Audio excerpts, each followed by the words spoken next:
Hi నమస్తే friends. ఈరోజు మన బొప్పాయి తోటలో ఏం పని చేస్తున్నాం అనేది చూద్దాము.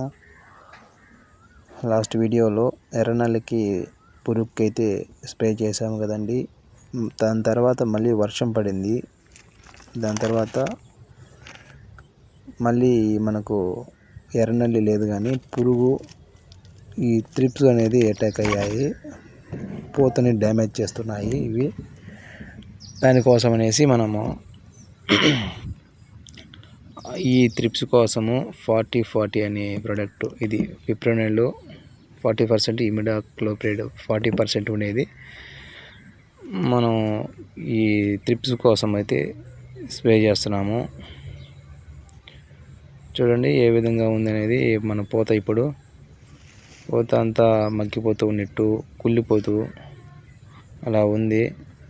పూత పైన ఈ పిండి పైన ఈ త్రిప్స్ గోకితే పాలు గారి ఆ పూత కుళ్ళిపోతుంది.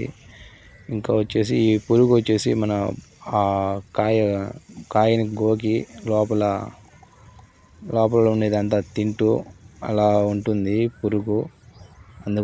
దానికోసం వచ్చేసి మనము పిప్రోనిల్ 40%, ఇమిడాక్లోప్రిడ్ 40% ఉండేది త్రిప్స్ కోసము. పురుగు కోసం అయితే బెంజైట్ అయితే తీసుకొని స్ప్రే చేస్తున్నాము. వర్షం పడింది కాబట్టి ఫంగసైడ్ కోసం అయితే థయోఫినైట్ మిథైల్ అనే మందు ఫంగసైడ్ అయితే కూడా కలుపుకొని మనం స్ప్రే అయితే ఈరోజు చేస్తున్నాము.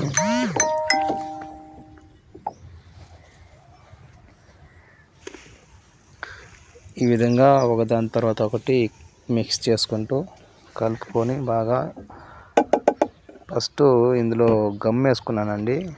గమ్ తర్వాత ఇవన్నీ ఒకదాని తర్వాత ఒకటి మిక్స్ చేసుకొని స్ప్రే చేసుకుంటున్నాను.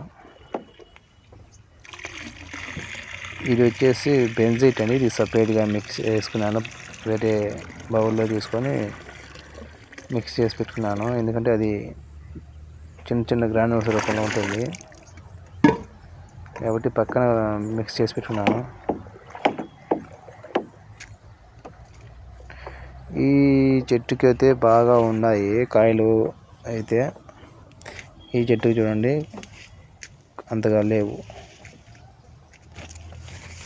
ఇది సమస్య, ఈ చెట్టుకు ఉంది మన సమస్య. ఈ విధంగా కాయలు వంకర పోవడము, షేప్ అవుట్ అయ్యి ఈ త్రిప్స్ గోకిన దాని వల్ల కారణం వల్ల ఈ పాలు గారడము పిందికి. ఇవి చూడండి ఎలా పడిపోయినాయి. చూడండి ఎన్ని కాయలు ఉన్నాయో చూడండి ఫ్రెండ్స్. పడిపోయినాయి, చెట్టు పడిపోయింది. కింద చిన్నప్పుడు వేరే దెబ్బ తినడం కారణం వల్ల ఇప్పుడు కాయలు కాసిన తర్వాత ఈ విధంగా చెట్లు పడిపోతున్నాయి.